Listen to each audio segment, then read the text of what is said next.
Welcome to the Louder from the Bottom Up podcast. I'm your host, Latasha Fields, and here with me is, I was going to do our joke, well, now everybody may be wondering. Okay, this has nothing to do with the podcast, but we were on my dearest sister in Christ show, Catherine, a few weeks back on the radio show in Gurney. And so we were talking about education. You know, that's our favorite subject, right? And so this gentleman calls in, and he was like, "Those nut jobs you got on this show." So what we're saying is that's our new name, the three nut jobs right here. Right? So Angela nut job 1, Devin nut job 2, right? So most of you know Angela and Devin. They are dear to my heart. I love them so much. Amen. And so Angela, I'm gonna let her share a tad bit of who she is, and then Devin. We all know smart Devin. I'm a fellow homeschooling mom, and I have jumped in this this campaign to be a parental rights advocate. You know, I'm just so interested now in helping parents take back their authority and fight for their children. So that's really why I'm in this, and I'm so glad to be here with my sister Tasha, my brother. I call Devin my little brother. I'm so proud of both of them. So we're just here, and we want to hear real talk. We want to have real conversations about issues that are affecting us all. Yes, absolutely. We got to be louder, you guys, right? All right, Devin. Of course, I'm Devin Jones. I am lifelong resident of Chicago, military veteran. I was in the United States Navy as a master at arms. So that was I have a law enforcement, anti-terrorism background. I was also a sexual assault victim advocate in the military, for people who don't know that. Former Catholic school teacher, former radio show host. What else do I? I run the Southside Republicans, which is the Ida B. Wells, Booker T. Washington, George Washington Carver, Frederick Douglass Republican organization of the South Side of Chicago. So our goal is to build upon our Christian heritage and our Christian values, and to put those things into policy.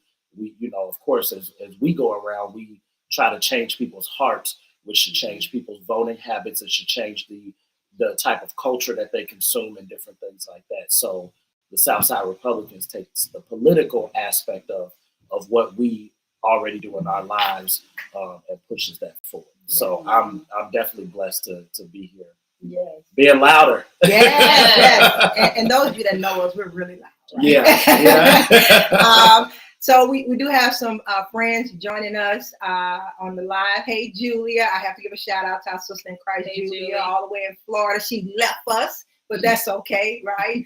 So, hey, Julia. So we're excited about what God is doing in our lives. We're excited to be a voice for what's happening. And real quickly, it's called Be Louder from the Bottom Up, because God was dealing with all of us. He's always dealing with us, but some time back. And be louder is a synonym to being more bolder about what is happening in society.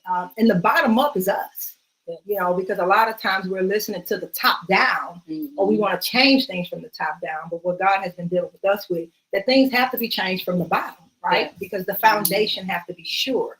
And that's us. And so that's why it's be louder from the bottom up. And so because we are those that, when it comes to the political discourse, we vote, we elect these people. And then the bigger picture in terms of political constitutional, we do have a constitution that says we the people. For now. Right. For now, as of today. And so it's a very critical thing. Accountability is a part of why Be Louder from the Bottom Up is going forth. We all have to be accountable to what's happening.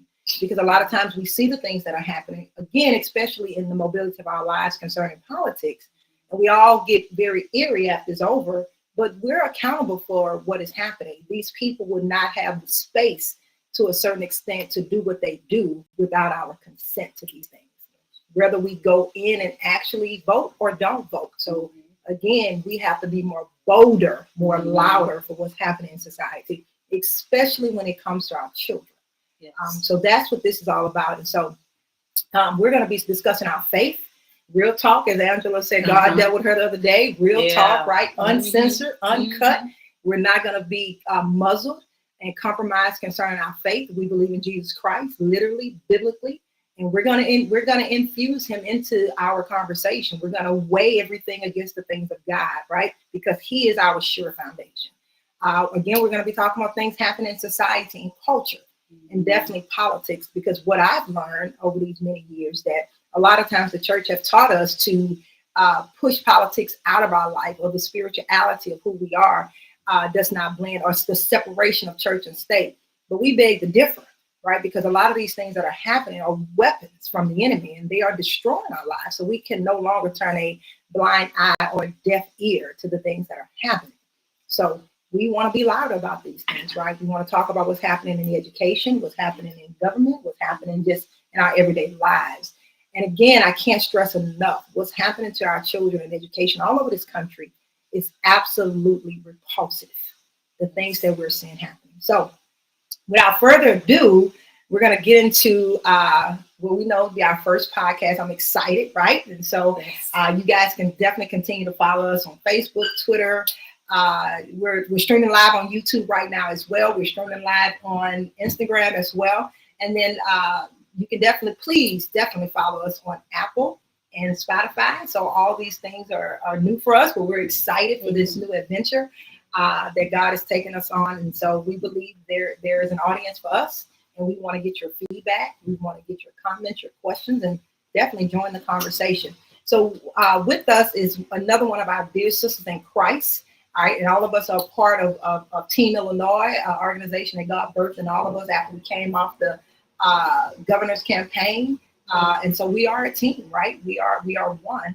And so Meliss Cable is with us, and Meliss is running for Brimfield School Board in Peoria, Illinois. And so we're going to welcome Meliss to the show. See what our sister is. Hey, Meliss. Hey, Meliss. Hey, Latasha. How are you? I am so good. I'm really good. I'm Yeah, glad to see you guys. I miss you guys. Oh, we spent so much time together on that other cane, and I know you tell me that I'm like South Chicago down here in Peoria, but that's really yes. Chicago. But I miss you guys so much. Yeah, we miss you too. Thank God for technology, right? Amen. Right? Absolutely. Yes, absolutely. So Meliss is doing great things in Peoria, Illinois. And again, she's a candidate for Brimfield School Board.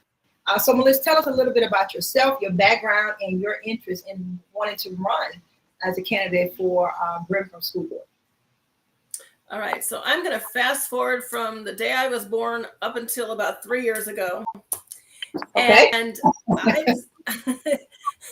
I've seen with different statewide candidates what's going on with a lot of the school boards in the state of Illinois. And it's not what any parent wants. Regardless, everybody wants to take sides that, right, left, or whatever. It's not even that. It's about what you want as a parent for your child. And I've seen it happening in different school districts. And yes, I'm in the Peoria County. I'm not in Peoria School District. I'm in the Brimfield School District, which is just west of Peoria District. And even in my little tiny district that I'm in, things are starting to kind of come in that parents are not happy with. And I've watched it happen throughout but it's even happening in these little bitty districts, that it's almost like the school feels that they know better for your child than what a parent does. And that's you know best for your child. I don't think any parent would step up and say, no, I don't know what's best for my child. Every parent knows what's best for their child because you know your child. Yeah. And I've been watching this happen. And regardless of which side you want to take in whatever, you know what's best for your child. And the school, I believe that the school should stick to academics, the reading, writing, arithmetic, science, computers, and history, and teach that. Yes. And I'm watching a lot of these school districts bring out into these other areas that I believe should be left to the parents to educate their children on. And so since I've watched that happen, I've had a lot of people look at me kind of sideways when I tell them that I don't have children, but yet I'm running for the school board. Well, number one, majority of my taxes are going to pay for the school. So I have a financial interest in that. Number one. Number two, first and foremost, is that I watched this happen, and I know parents aren't okay with it, and I'm not okay with it, and things that are being taught. And I want to stand up and be there for the parents, because I've heard from a lot of parents, and even the parents that have asked me to run, they have kids in the school district, but they're afraid that because they may stand up or say something at a board meeting that maybe some of the teachers or the superintendent or the principals don't like, that their kid would have a target on their back at school. I don't have to worry about that. There's people that have told me, I'm a business owner in the district. I'm afraid of my business having some issues if parents don't like voting, or if there's a conflict of what my vote is on the school board. My business is not in the district. So I believe that because I know what's going on, I have nothing to lose. I'm the one to stand up for these kids and for their parents and for the families. Yeah, awesome. You hit on a lot of things, Meliss. You even hit on my next question, some of your reasons, but I think you've already answered your reasons for wanting a position on the board. And I believe what you've stated resonates with all of us, because just like Devin doesn't have any kids, Angela and I, our children, we're homeschoolers, but yet we all care, yet we all are invested into what is happening to these children and these families, and for me, it goes beyond tax dollars, right? Yes. That's just what we can see tangibly, if you will, but it's a heart issue, man. We really care about what is happening to these children. We really care about the innocence of these kids, and that's what we all. And besides even the children, it's always said children are the future. Well, these kids are our future. And yes. And are we okay with the path that they're taking at this point? So, Meliss, I had a question, and you kind of touched on it a little bit, but are there any unique issues that you may want to focus on, where you are, as opposed to where we are in Chicago? Is it maybe some of the same things that are going on? It's all the same things. And one of the things that I'm running on is transparency, because I feel like parents all of a sudden they look over at something that their kids are doing, and they're like, whoa, what is my child watching? What is my child learning? What's my child reading? And I've been going to board meetings, and that was the thing at the last boarding meeting, was some of these passages that these kids were reading. The parents were like, well, my 8-year-old is not okay. Should some of the things that they're putting in some of these books, and not that it would be inappropriate for an adult to read, or maybe it would be, but that's an adult's choice. Yeah. But that should also be a parental choice on what their children are reading. Yeah. And when things are questionable, and especially in a English language arts class, I think you could find something else than something that's questionable.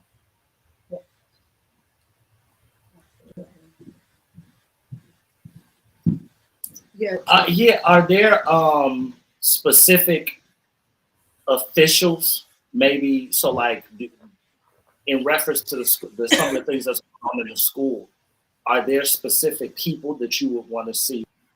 Maybe I might be asking the wrong question, and this is going to completely get you in trouble, but like a principal or superintendent, or are there people that need to be replaced, or that you feel need to be replaced? Because we could change curriculum all day. These principals, some of these administrators, sometimes teachers, will still find a way to put their stamp on whatever's going on. Is that something that you would want to look into as a member of the school board? As far as financials, are you going to want to look into like a forensic audit or something like that to see where they're spending their money? Are there things like that that you're looking? Is there something of that nature that you kind of want to change or champion on the school board? Well, first and foremost, I don't believe that anybody is out to harm children, or that's their belief. I don't believe that there's anybody that wakes up in the morning and says, I want to harm children. Yeah. Right. So I believe everybody may be doing things because of the personal reasons, and they believe that it's okay. But I want everyone to look at it from the opposite side. I keep talking about sides, but when it really comes down to it, there are sides. And I would like for because the pendulums. And if there's somebody with some values over here teaching everyone's children, eventually that pendulum's going to swing over here. And are these people that were over here okay with these people teaching their kids something that they may not agree with? So like I said, it's not that I believe anybody's out to harm children, but I would like everybody to learn from both sides, or all sides. Yeah. And as far as the financials, one thing that I'm running on also is transparency. And that's something that's going on in my school district. There's questions on, there was some money coming through from COVID. And most schools got some sort of financial kickback, if you will, from COVID. And a lot of that, there needs to be transparency with that. And I know a lot of parents are struggling trying to understand that. And that's something that really needs to be looked into, because that's what I'm finding with, it keeps coming up at every school board meeting. There's a parent in the audience that says, hey, what about the financials? Yeah. And it seems like it's a very broad answer, and then we switch to the next topic. And in some of the other districts, there's an itemization of where this money went. And my understanding is some of that money went to summer school. My understanding is they didn't have summer school. So the money that went to summer, I said what I said. So, so this money that was supposed to go to summer school, and summer school there was no school. Where's that money? So teachers and different things like that for summer school, support staff, a janitor, whatever, right? And then just nothing. And there were supposed to be bonuses. The money was spent. Well, obviously, if it went there, right? Wow. The money went somewhere, or the money is somewhere. But not is it for is it in the pockets of the teachers who didn't teach summer school? I don't know. Is it in the pockets of the person who got the money in the first place that was supposed to allocate it? I don't know. Parents don't know that either. So Meliss, is part of your job, and hopefully you have other people standing with you, is to expose, these issues and to bring these issues to the forefront, and figure what's going on here. That's what you got to figure out. And I'm so glad you're taking up this mantle to do that. So thank you. Yeah, it's all the things that, and the more I talk to people, the more I'm finding the questions that need answers. Yeah. And like I said, that's one of my things that I'm running on is transparency. What are the answers? Right. And I want to believe that money came in and that money went somewhere that it should have went. I don't want to believe that it didn't go somewhere that it shouldn't have, but tell me where it went. Yeah. Maybe it was mismanaged, not on purpose. Hey. Yeah, I don't know, but show me where. Look, I don't care if it was on purpose or not. This is taxpayers' money. This is people's home equity value. It's sales tax money. Whatever. Then you better find it and get it back. Yeah. I'm sorry. I Just show us. Give it back. Just show us. So I don't want to believe that something inappropriate happened. Yeah. So show me. And when we look at surrounding districts, they've got the immunization. We don't. Why? If they were in summer school or they allocated money to summer school and there was no summer school, it's bad. I mean, that is just corruption and mismanagement. And you all as taxpayers need your money back. That's just it. That's it. Then they better give a full rebate on whatever that was for everybody's taxes. Absolutely. Because you can't, I mismanaged my money. I'm not paying my property tax to the school system this year. You know, they're not going to do that. They're going to take your house. Exactly. Right. Wow. Well, we know that a lot of these things that are happening, you know, corruption is normally the core of these things, which is very, you know, disheartening to say the least, because even in the situation that Meliss just explained, who suffers in the end? The kids, right? And so these babies were supposed to have summer school, and they didn't, but yet the money from taxpayers out of Peoria paid into this, and they did not reap what they paid for. They did not get the harvest of what they paid for. So that in itself needs to be dealt with. So we thank God that we got Meliss on board. Meliss go get to the bottom of it, right? And I'm pretty sure many like Meliss in that community, in that area, are not pleased with what's happening. But we can take a situation that's happening in Brimfield, where Meliss is, and we can see it happening all over the state of Illinois, and even in other states as well. So again, we have to be louder about these things, right? We have to expose these things, you know, without fear, right? We have to tell what's happening, because at the end of the day, that's our money, you know.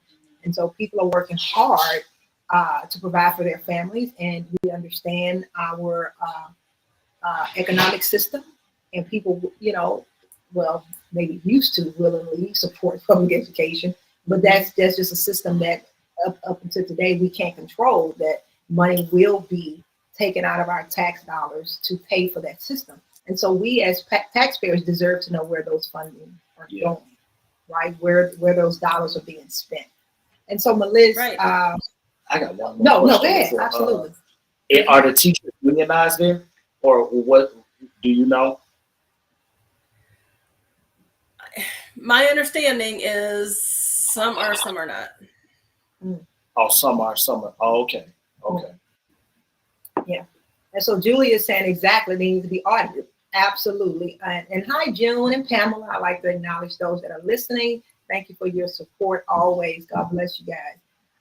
So those of you that are tuning in, I know we have some tuning in from Facebook, from YouTube, and I think we may be on LinkedIn. So if you guys have any questions or comments that you want to ask or share, please feel free to type them in the chat.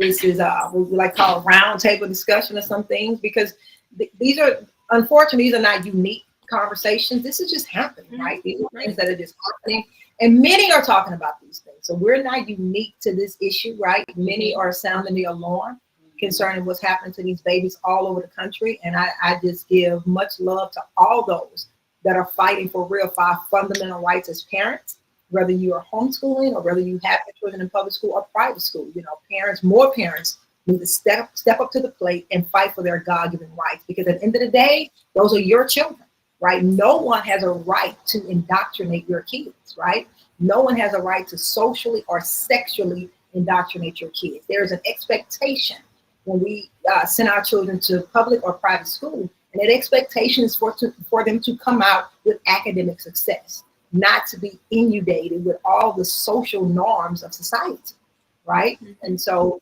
that's what we're talking about. Parents having a voice, you know, because they're your children, you know, and then when your voice has to be applied to voting, your voice and voting are synonyms to each other, right? That's a powerful thing. And we need to exercise our vote more. We need to be more informed about who we're voting for and where these people stand. And like Meliss said, we don't really think no one is on purposely trying to hurt kids. But what they have to understand, the legislation and the policies and the curriculums that they're putting forth are destroying children's innocence. And they're not your kids. Hear me. They're not your kids for you to usurp the type of authority that you are. So parents, I encourage you, take back your authority. Take back the authority over your children's soul right? Not just their academics, because what we know and what we're seeing, the academics is the weapon, it's the tool that the enemy is using to ultimately steal your baby's soul. Because the things that we're going to talk about later in this podcast has nothing to do with them being successful in this life. It has nothing to do with ABCs or 1, 2, 3s, right? And so we got to just continue again to sound the alarm on these things so that we can protect our children, right? And protect our families and our neighbors and our community. And again, we're fighting, not just for our kids, we're fighting for your kids as well, because we love you. That's what the word of God says, to love thy neighbor as thyself. And so I love your children, your family, like they're my own, right? And that's the only way we're going to change this thing. We got to come together in unity. We got to come together like a force to be reckoned with and say, you got to get your hands off these kids. Yeah. You know what? Yeah, on that note, I want to say, I mean, you guys are making the point that most people are not out to harm children, right? But let's just dig a little deeper. Somebody is pushing these policies. There's someone behind the scenes that's presenting these toxic things. So there's somebody that wants to harm children. It may not be your teachers, it may not be your everyday people on the bottom, but somebody is behind the scenes pushing these things. So we do have to get to the root of that as well and know that there is something nefarious going on. It may not be coming from our teachers or parents, you know, maybe not even the school board, but it's coming from somewhere and has wiggled itself into our policies, you know, and it's hurting our students. Well, we know. I think, you know, I think there are people who are out there to maybe not hurt kids, but use all of us, right? Yeah. I think there is a you want to call it a religion, a political ideology that has set itself up in order to be very utilitarian with individuals. So the goal in creating these, you know, and as we go through this episode of the podcast, the goal is to turn these people into to tools for whatever the new state or their version of the state is to be.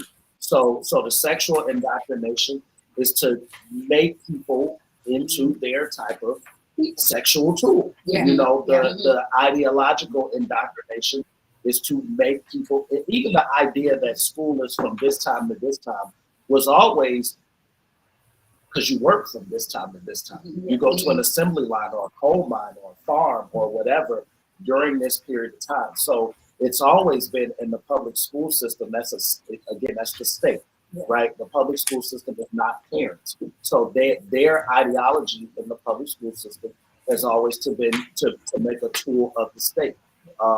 And that comes from the Communist Manifesto. You know, y'all check it out for yourselves. Another podcast. I'm not lying to you. Hole. But that's where that state educational thing comes from. That's not where schools come from. You know, schools were an extension of the body of Christ, the family, you know, and So now it's become this, well, what does the government need? And that's what we're going to create. So, and to me, maybe you didn't mean it to be nefarious but that's the manifestation. So we're talking about when Meliss says that she doesn't believe that most are trying to harm you. We're talking about the low level too. Right. Yeah. But like we know there's some nefarious people on the top. Number one being Satan. Come on, let's just call it what it is. And so a lot are deceived and being deceived, ever learning and never coming to the knowledge of the truth of what's happening. Right. So even the people that are pushing these things, they are being deceived to thinking they're doing something right, that they are helping a certain sector of people, right? And so at the end of it, they are destroying, again, other people's children. Even the fact that you pushing these agendas, that's part of the Human Manifesto, that's part of Marxist ideology and all these different things that are happening. At the end of the day, you're destroying children's innocence. But yet, that's the goal, right? That's the goal of these people that's on the top. Oh, that's another podcast you got. So we're gonna get it right. Well, but that's what's happening in the school system is it's the curriculum. Yeah. It's not the parents, the teachers, the board, the principal, the superintendent. It's the curriculum. And that was the last thing. That was the thing at the last school board meeting, was some of these passages that these kids were supposed to read at this really tender age. And they're supposed to be reading these passages that would probably be, if it was in a movie, would probably be in an R-rated movie. And they're supposed to read these passages and say them out loud 3 to 5 times a day, read them to each other and discuss them for a week. And most people would not think these things are not appropriate for children. And they're saying, well, but it's by a award-winning author. Well, that doesn't make it okay. And so again, it's not coming from anybody, it's coming from the curriculum that's chosen, which I know some people have said I shouldn't throw people under the bus like this, but there is a curriculum committee on the school board. The curriculum committee okayed this curriculum. The board voted to accept this curriculum. Wow. That's the problem. Is that I feel like nobody looked at the curriculum. They said, oh, well, this is a curriculum that the next district used. So if it's good for them, it must be good for us. Let's vote it in. Now, this is I want to say, did anybody look at this curriculum, read this curriculum, and know what's going on? And I feel like the answer is no. This is the elementary school district, right? You all have a high school district that's separate. Is that how it works out there? Or are you all? No, there's one district and there's one grade school and one high school in it. Oh, okay. Gotcha. So it's tiny. There's less than 700 enrolled from K through 12. Okay. So we didn't talk about a good chunk in this first half. So Meliss, tell us, what is the current status of your campaign in terms of how Brimfield, like when are you turning in your signatures, or have you guys already turned in your signatures? Like, what are your future plans or your strategy from now until election time? Well, petitions can be turned in as early as 8 a.m. tomorrow morning, and as it is 5 p.m. on the 19th.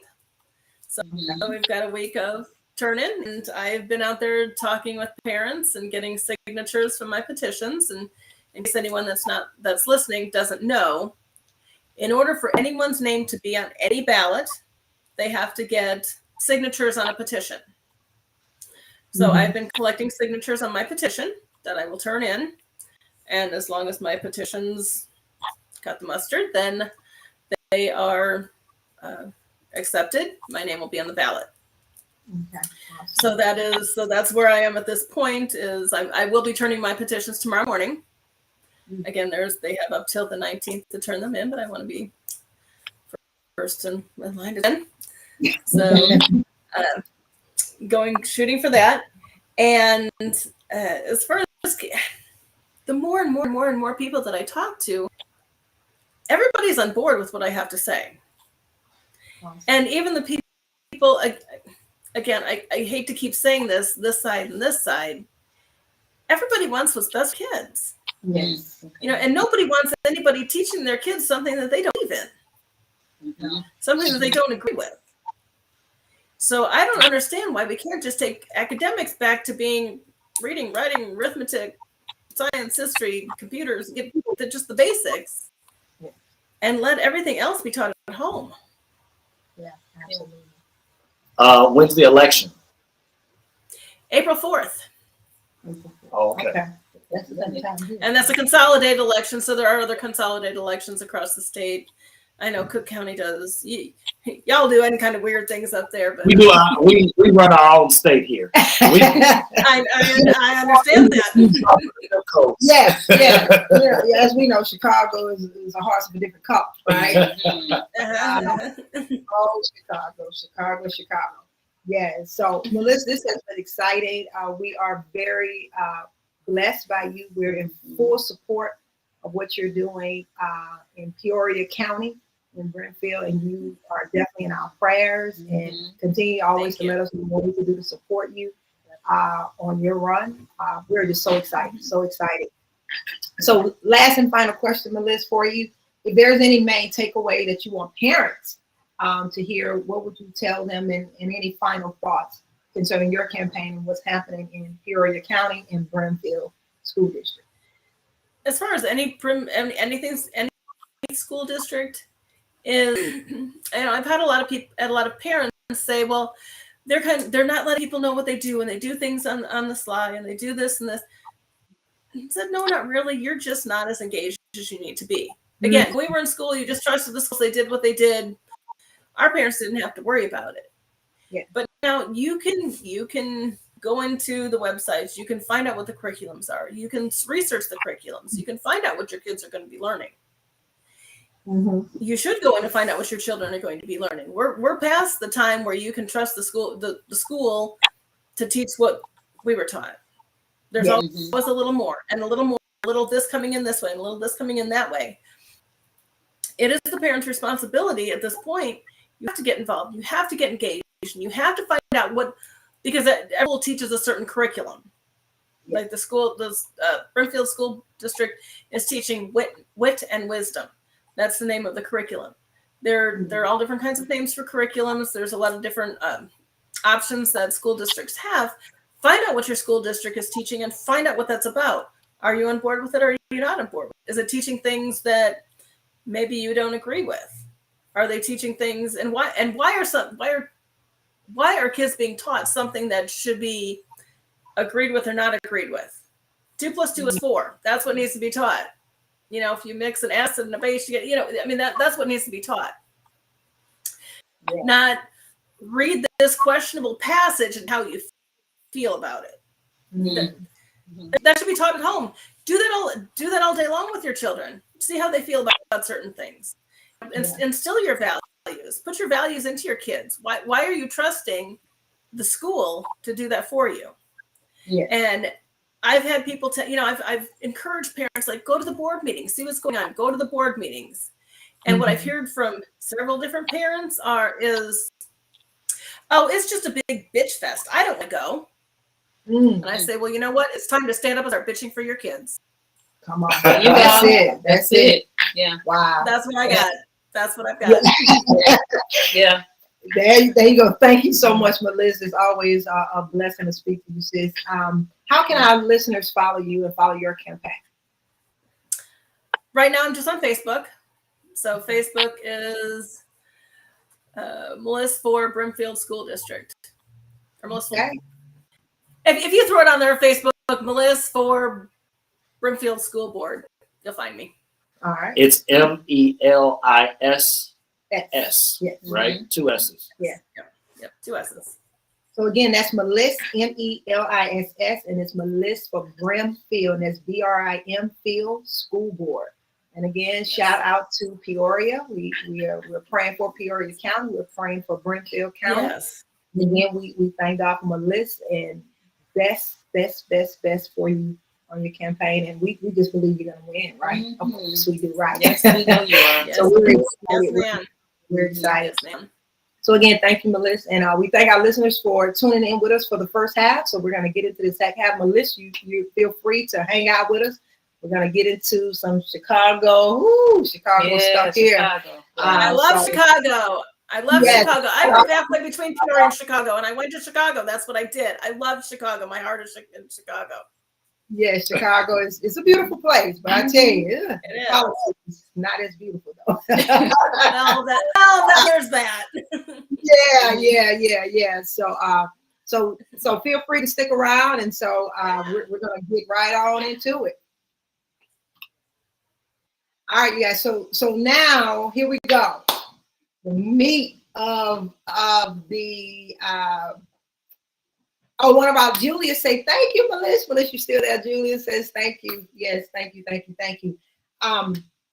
So now we're going to talk about the historical change that's coming to Chicago, and you guys, trust me, those of you that's on Instagram, I know it's probably not as easy for you to listen to Meliss because we're on several different devices here, but now this is the second half of the meat of the conversation. So we're going to definitely touch on not everything, for time's sake, but some things that are this historical change or shift, if you will, that's coming to Chicago public schools. And so I will ask a question first because I didn't know this, Devin. You know, you're Mr. Lifelong Chicagoan. You had Mr. and Mrs. Lifelong Chicagoans here. Those you don't know, you know, my husband and I, we're from Louisiana. We've been here 11 years. We love the city, right? God sent us here, and I love you guys, right? I love Illinois, and I love Chicago, right? But in terms of school board, you know, I grew up in Baton Rouge. You know, shout out to Baton Rouge, and my family and friends are listening. Shout out to Louisiana. You know, duh, we grew up with a school board. Like, what the heck is going on, We grew up right? with a school board. You grew up with no school board. We did. Oh, We did. stop. It just like it's All right, a different you did. kind of school board. Okay, sorry for those that are listening. Don't come texting and emailing and cutting up with me. All right, Okay. Devin and Angela grew up with a different kind of school board. Excuse me. Yeah.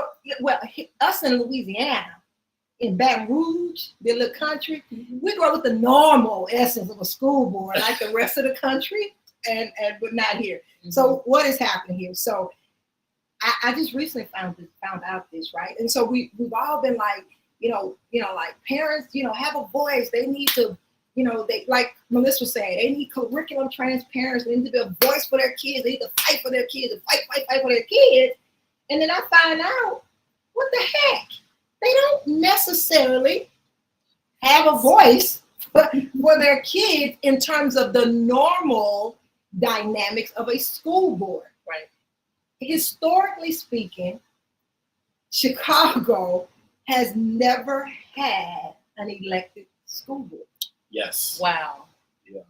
That's the shocker, guys. If anybody was reading and following the podcast, waiting, everybody like, oh, stop, Tasha, we've been here. Ever. Ever. But they've never had an elected school board. So I've lived here my whole life and never knew that. I know you knew because I wasn't. I didn't know. No, you didn't. didn't know either? I knew that there was a change in the 90s, but I thought it went from an elected school board. I just never researched it. I knew that there was something. Okay. I knew my mother never talked about an elected school board or a school board or engaging the school board. I just did. I had no idea it wasn't elected. Wow. So Ever. So 100 some odd years. yeah, so What are we that doing? changed, that shifted rather my perspective on, wait a minute, time out. You know, because, you know, we have a lot of friends here in Illinois that live in the suburbs, you know, and so they're always, you know, rallying around their school board. They're going to the school board meetings and they're fighting like crazy, right? Which I applaud them for fighting like crazy for what's happening with their kids in the schools. And so we've been seeing a lot of these things go viral, etc., with them going to the school board meetings. Yeah. So I've had some like, Tasha, you know, why y'all not going to Chicago school board I knew we meetings? couldn't go to no meetings. I didn't know that. I knew that. But that's I knew why you you weren't couldn't go. going. So, and I'm like, I'm not going to the school board meeting. My kids are not in there, but hey, I'm encouraged the parents to go. Exactly. You know, I'm an advocate. I want to advocate and help parents fight, but I'm not going to the school board meetings. You know, I'm a homeschool mom. I'm not going, right? But that's just been my little perspective on that. However, the parents have not been privy to school board meetings because the parents are not involved in school board elections. So here we go. Governor Pritzker signed HB 2908 into law back in July 2021 for making the shift from a current 7-member board to a 21-member board with elections beginning in 2024. So, Devin, okay. So even in that, it's a staggered school board. So let's just say, because we're going to get into a different perspective on Chicago having a school board. But the meat of it, we all know school boards are great, right? So Allegedly. Yeah. You know, on the surface, it's great to have an elected school board. So, you know, me, I've been homeschooling 16 years. So I'm be honest, I had to do some research about school boards and different things because I'm a school board. Me and Brother Phil is a school board, right? And so when you have a homeschool co-op like we do, we're the school board, right? We're accountable to each other in terms of our curriculum, what we teach our children, etc. So I had to really dig in and not just be on the surface, if you will, of what a school board does, I had to do some research. So a school board establishes the direction, the goals, the priority for a school district, and determines policy, budget, leadership, and administration. So most know that, right? That's what a school board does. And so when we talk about Chicago and what is happening with the curriculum and with a lot of things that are happening in Chicago, parents are not involved in this process from this level. Yeah. And then so I did further research, and I was looking at this article from, I think this is from Chalkboard. It was also saying that from 1872, I didn't make a mistake, 1872, the 1800s. When the Board of Elections was created. When the Board of Elections. Board of Education, I'm sorry. Yeah. Not necessarily Board of Education, just. For Chicago. Yeah. Or whatever. Chicago Public Schools. They've never had an elected school board. So literally, this is a historical shift for Chicago. Yeah. And so, and then I dug a little bit further in terms of, like you said, the inceptions of school boards. So school boards date back all the way to the 13 colonies. Yes. Right? Again, to provide local citizens control over public education, representing the community and its aspirations for its local schools. So when you think about local citizens, that's parents. But parents in Chicago since 1872 have not been involved in terms of electing the people that will represent their children or represent the interests of their communities. So Chicago Board of Education would transition to a hybrid board of elected and appointed members before fully transforming into an elected board by 2027.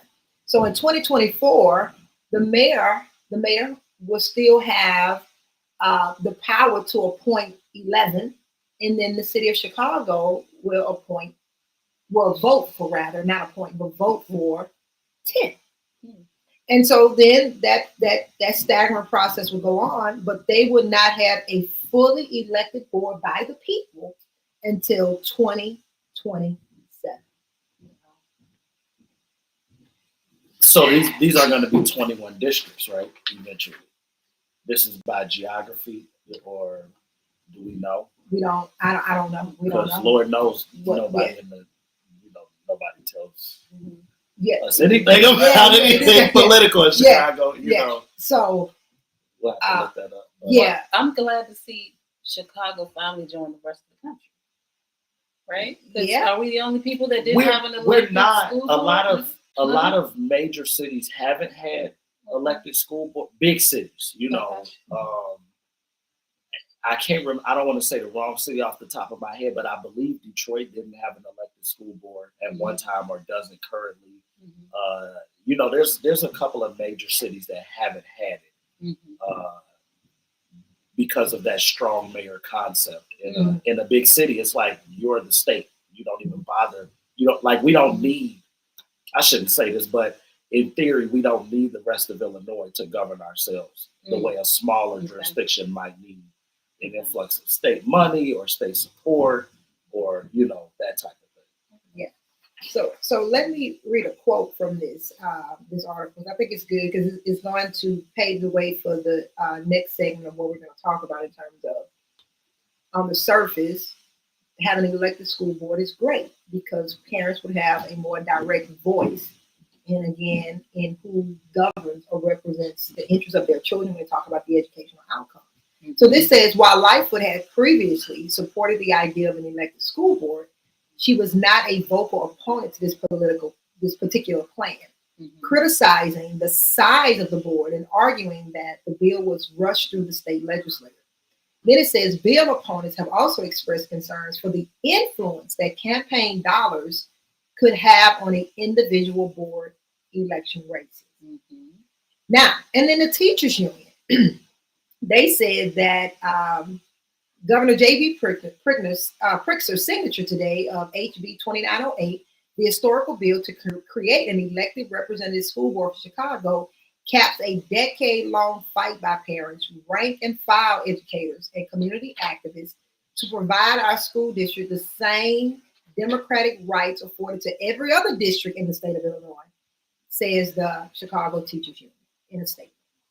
The mayor has instead expressed support for a permanent hybrid board with seats split between appointed and elected members. But proponents of the legislation have for years argued that they are being denied their democratic right to vote on the board's members, just as the residents across the rest of Illinois are allowed to do so. So that's where we're at when in terms of what is going to happen to CPS schools come January 2024. There's a lot of I didn't realize there were different perspectives on that. Like I said, on the surface, I thought it was great initially. Because I'm more parent focused, so I'm like, yes, the parents will finally have a voice again. I repeat, ideally, yes, of who will represent their children. Your voice, your children, your vote. That's a great thing. But to my surprise, this is not such a great thing for some people. No, it's not a great thing for, I don't think, anybody. Yes. So before we get into why it's not so great, one thing that Chicago does have is LSC election, local school council. Okay. So even though we say, the parents haven't had a voice, in terms of the school board, the normal structure, if you will, of a school board, but they have always had a local school council. And that's been in existence since 1988 under it's been about a generation. Yeah, so with David. No, not David. Harold Washington. Yeah. So the local school council, for those that may not know, members are elected every 2 years by parents, community members, and school staff. Members serve 2-year terms, with the exception of student representatives who serve 1-year terms. So students are even representatives, right? Interested candidates, they encourage more to sign up and run. So parents, hey, I encourage you, and community members, right? Yes, run for local school council, right? And I've recently, in our canvassing the community, my ward and Devin ward, we've met some local school council members, right? And so, of course, me, knowing us, we always ask them, what the heck with comprehensive sex ed? What are y'all doing? And I go, I digress, right?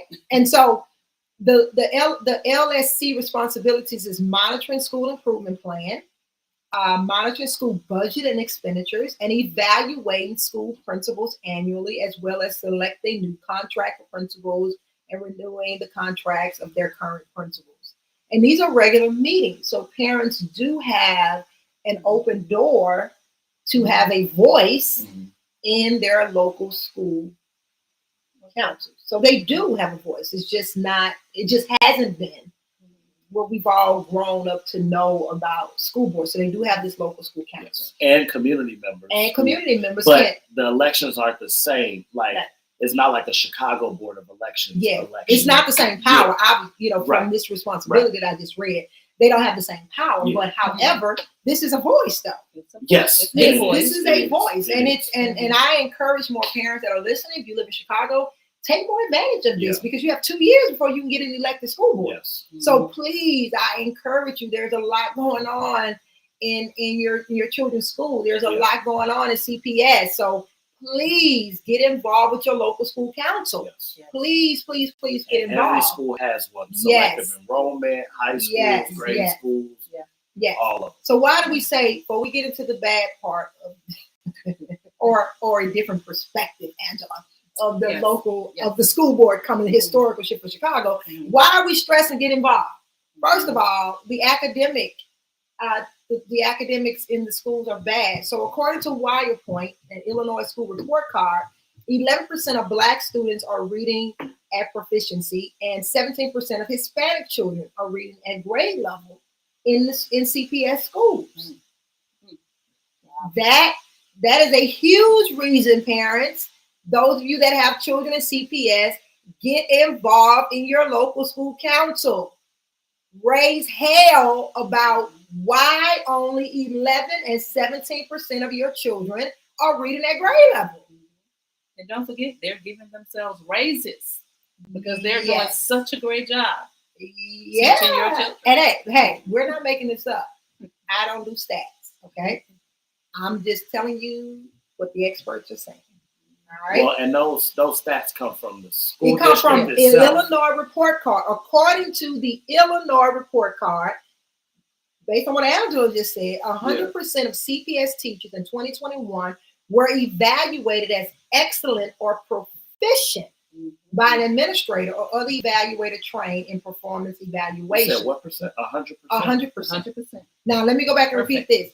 According to Illinois report card, only 11% of Black students and 17% of Hispanic children in the entire school district could read at grade level. And the Illinois report card took that from Chicago Public Schools. So it's not like some weird, underground agency just made up stats. This is from the district. This is from the district, right? Mm-hmm. And then it says that 98% in 2020, 91% in 2019, and 85% in 2018. So they have the worst outcomes.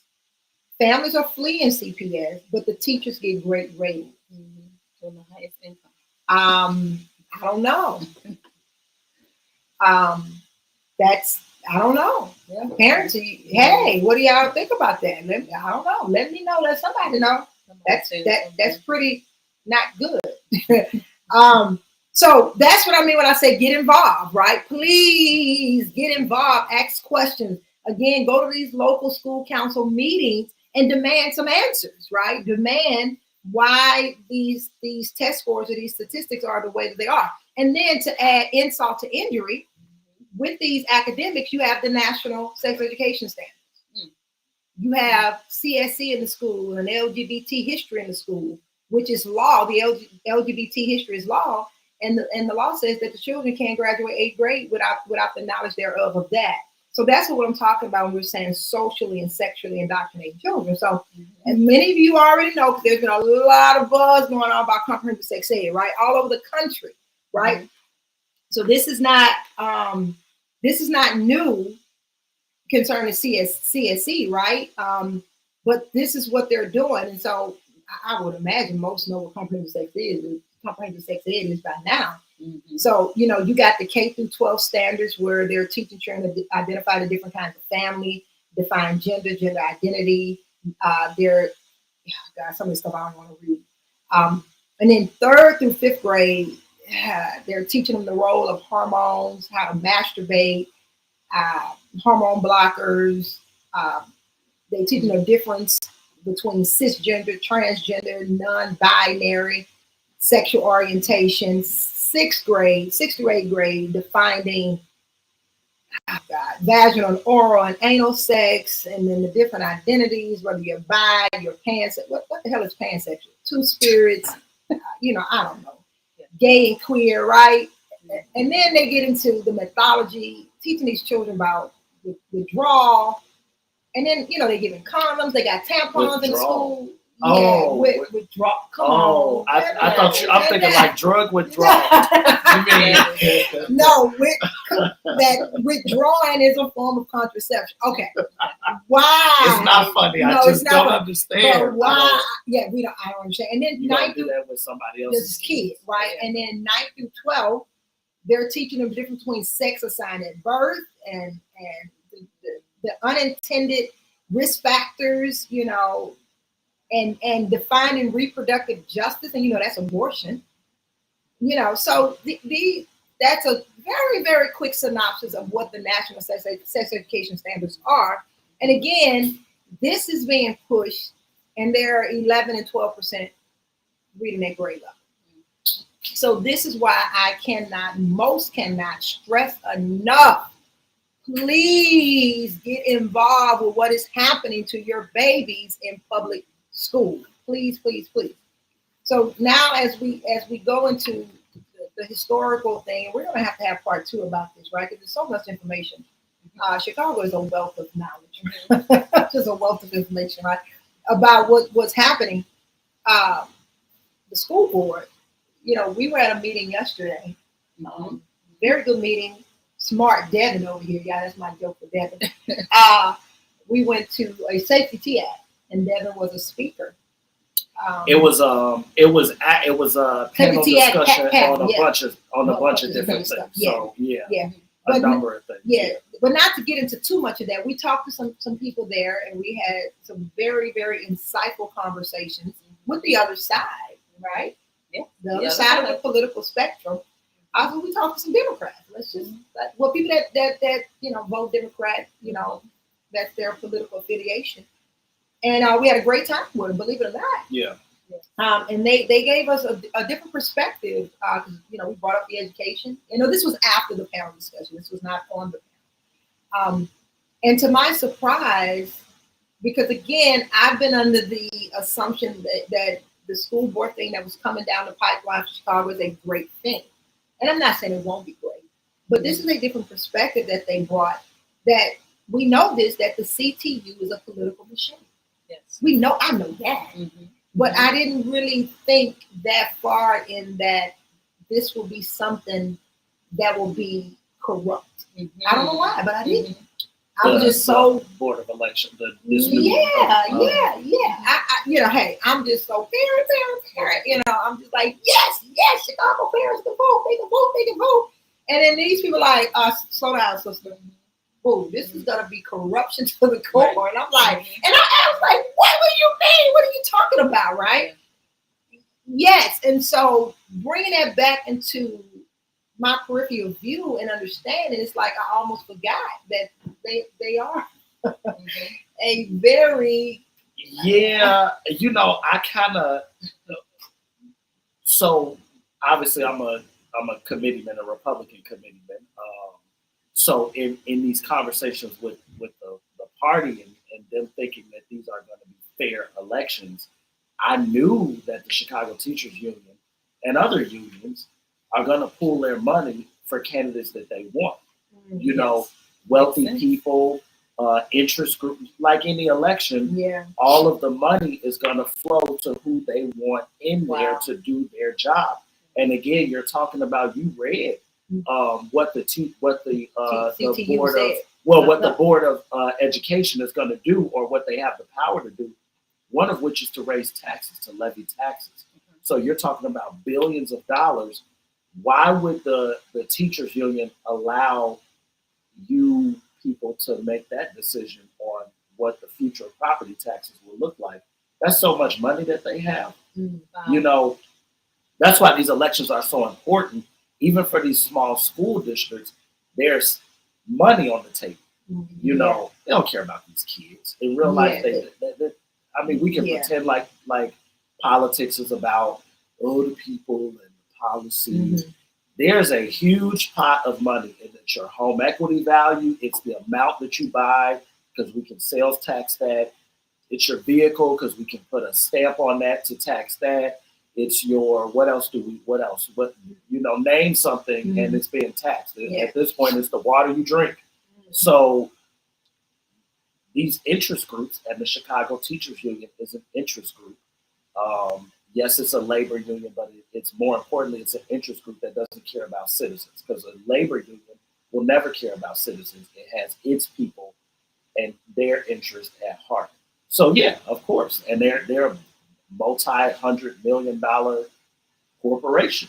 Yeah, and they want their institution and that tax money. Yeah, so that's not encouraging. I mean, it's like you're saying it's just going to be corrupt politics as usual. Nothing to see here. Let's keep it moving. I mean, but it got to be something that people can rise up and do to, They can't. Okay. I'm not saying that. I'm just saying, of course, they're gonna. So now that I'm like, wow, that was such an awakening yesterday. So I just didn't think that. I was so innocent in my thoughts, just so excited about the school board. But now that I'm privy to this, it's like, come back in reality, Tasha.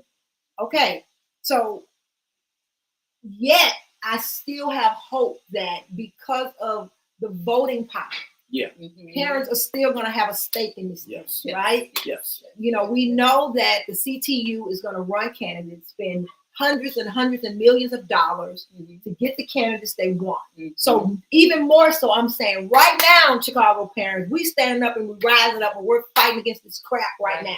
because now we know what's going to happen Exactly. in 2024. Yes. They're going to run their candidates, and Yes. they're going to dump millions behind these people Yes. to try to shut down the little people. Yes. Yes. Those of us that actually will care about what's happening to these Yes. kids, care about what's happening to the community. So we got to start fighting now. We got to mount up now, Yeah. get ready, get prepared now.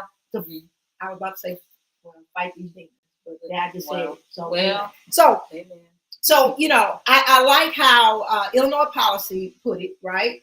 Because they're developing a new documentary called Local One, right? And so, as we just stated, they believe, and I agree, most believe, right, that the CTU is a dangerous threat to the liberty in Illinois, right? And so they're creating a new documentary called Local One, The Rise of America's Most Powerful Teachers Union.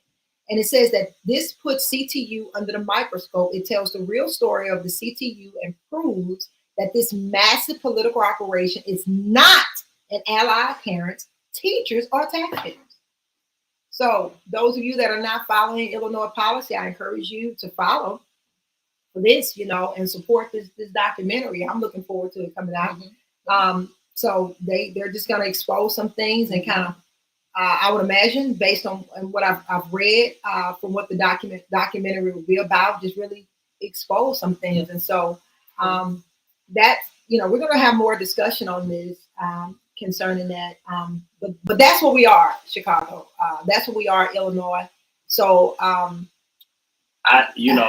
would just say, I think that what, not just parents, but community, because one of the things that, people who don't have children are on the hook for these children. Yes, absolutely. Right? Yeah. So everybody is paying taxes into this system. That's right. Everybody is affected by these children. Yes. I went to CPS for a very short period of time. My mother had the good sense to, hey, I don't care. If we just eating bread and water, you are out of there. And so that's unfortunate because she had to work 3 jobs to put me through private schooling. But it was the best decision. I think I turned out A-okay. No, you didn't. No, I'm just and so we just gotta don't vote for CTU candidates. That's the easiest thing. That's where we are. Just do not vote for CTU candidates. That's a very good point. I told y'all this was smart, Devin. See? Done.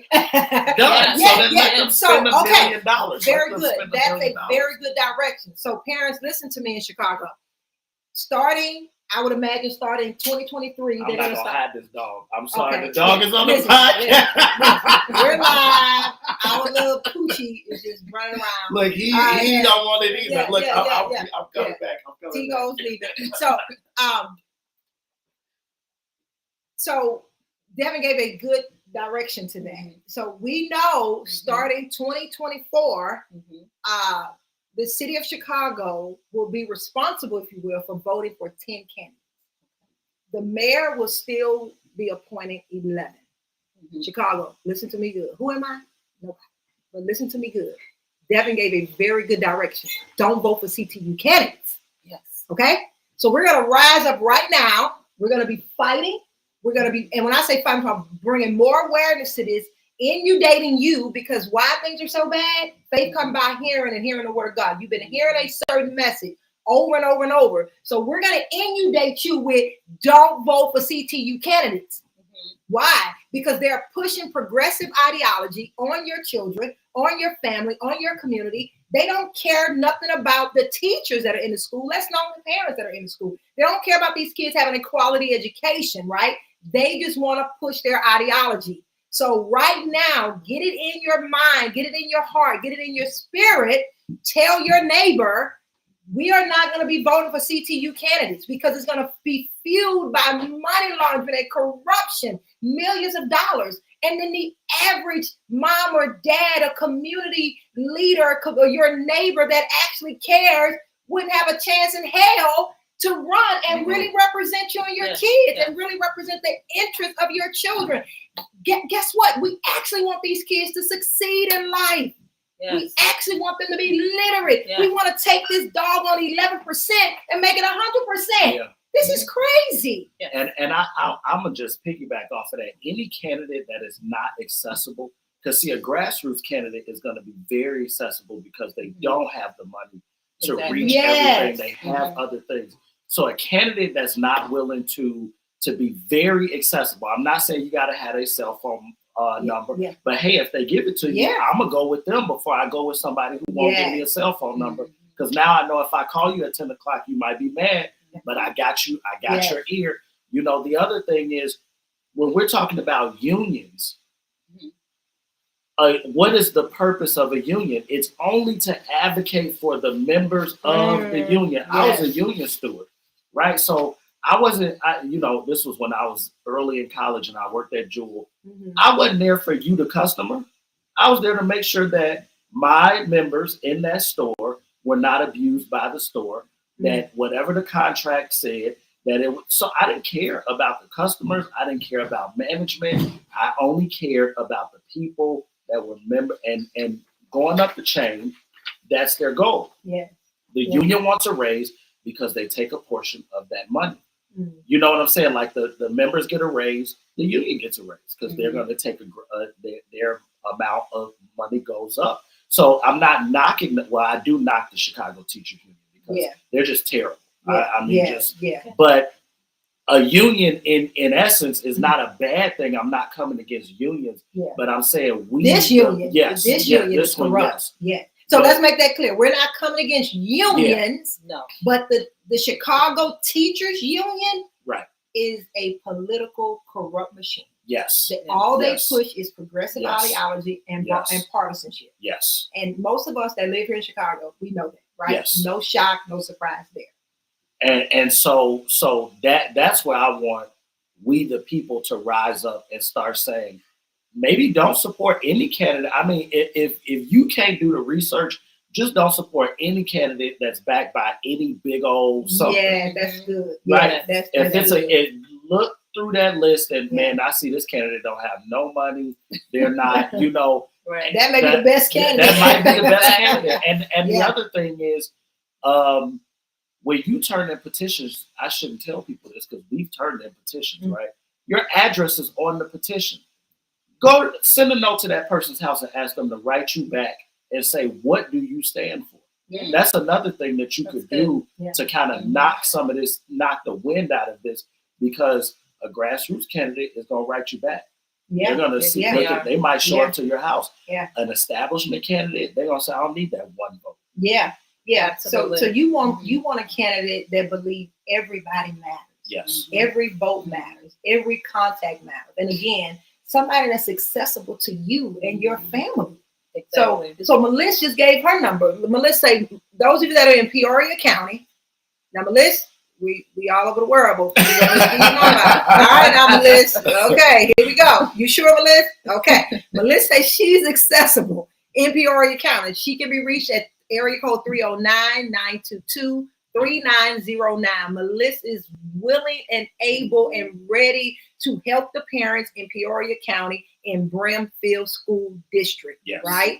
And she says, regardless of the industry, unions have their place. Corruption has no place. Exactly. So you want a candidate that is grassroots, that care, right? And we're not saying people that then ran several times don't care. We're not saying that. But we're in such a politically corrupt climate right now, right? And so we just got to be more aware of where we are in terms of candidates. And so again, we don't want candidates that's going to push progressive ideology that destroy our children, which in turn destroy our families. And we don't want partisanship. We want people that have what's in the best interest of our children and the teachers, right? Because we know there are some good teachers that mean well, they have great hearts, that love these children. And so we want to support that, right? So we want to get the social and sexual indoctrinations out of our schools. If you're going to keep your kids there, hey, most of you that know Latasha, I say take them out. I say take them out. I say take them out. But however, if you're going to keep them there, you better fight like hell for them. Now that's what I'm going to tell you. If you're going to keep them in these indoctrinated cesspools, you better fight to get that crap out of there. You better fight with everything in you. You better sacrifice whatever the heck you need to sacrifice and get your children to safety. Yes. If you're going to keep them in there, because I believe it's inevitable. It's going to come a time where you're just going to have to get them out. Because see, this thing is all about money. Yes. Right? This thing is all about money, the love of money. The Bible says that the love of money is the root of all evil, and money answers all things. So it ain't that the money wicked, the love of it. Yes. So if you feel like you want to keep them in there, go ahead. That's fine. But again, I repeat, you better fight to the death of you to protect your children. Yes. Nothing should mean more than you than your children. Not just the academics, not that, but that's not the essence of who they are. You want to protect their innocence, their mind, their soul, their heart, their character, their intelligence, who they are. Yeah. You don't want other people standing before your children, corrupting them. There's enough stuff going on in the world, especially in the age of technology and internet. We have enough to protect our children from. So I beseech you, please protect your children.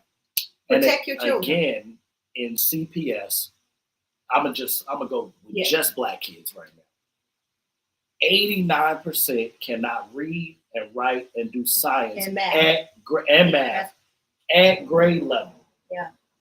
But we're gonna teach anal and oral. We're gonna teach masturbation. We're gonna teach all this other stuff. We're gonna have a Black Lives Matters thing.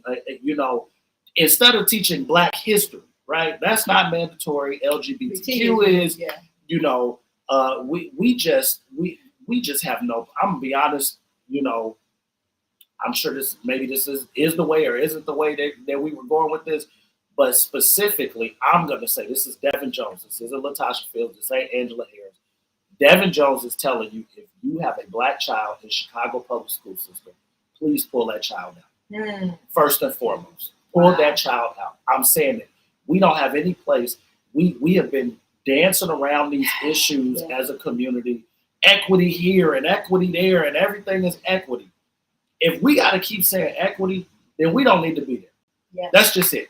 Because it's equity right in my house. I don't have to go outside and find equity. I got all the equity. It is just spilling out of the bathtubs and the sinks at my house. Yeah. You got a whole Black family. It's equity all up in this room right now. So if we have to fight for something from the government, and we have people that look like us in that institution, and it's still not working, then it's not going to come. So I can't trust CTU as a taxpayer. I can't trust the teachers union, Chicago public schools, the fire department, the police department, the department, the water department.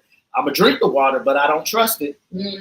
I just gotta drink it. Yes. So if I have to keep asking for equity and it's never coming, then the definition of insanity is doing the same thing over and over. Exactly. You're the parent, teach your kids.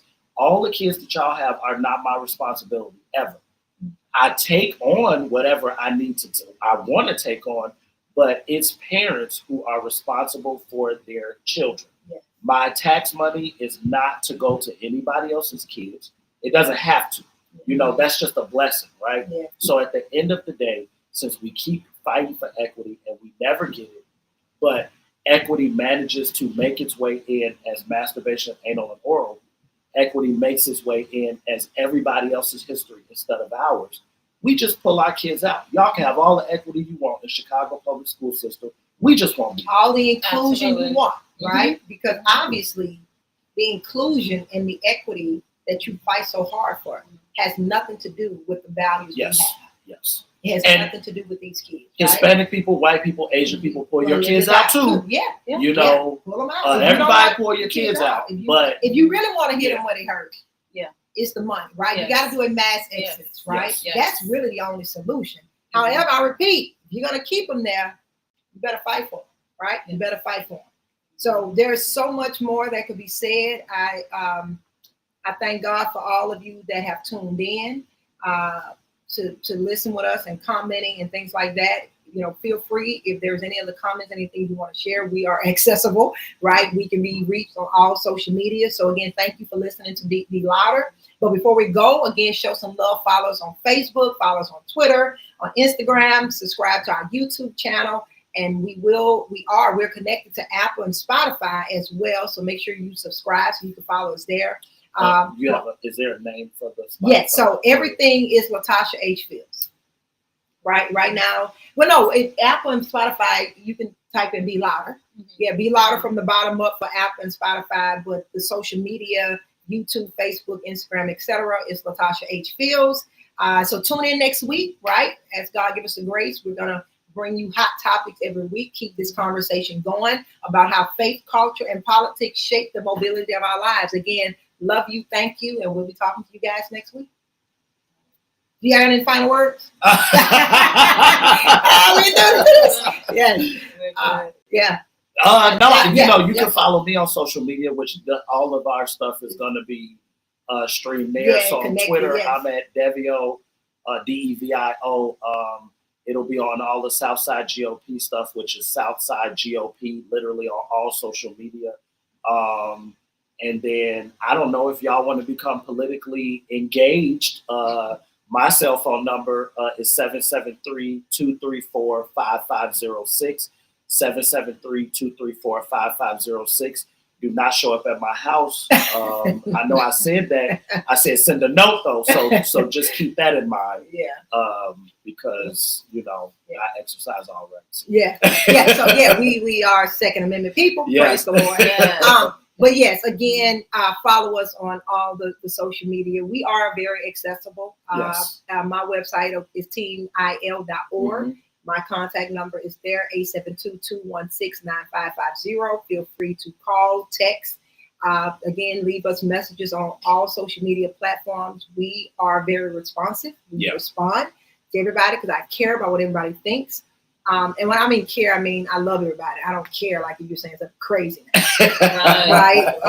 But we want the truth and love. Yes, absolutely. But we are accessible. So again, follow us on our YouTube channel as well, and that's the Latasha H. Fields, and the Apple and Spotify podcast. Again, this has been a great show.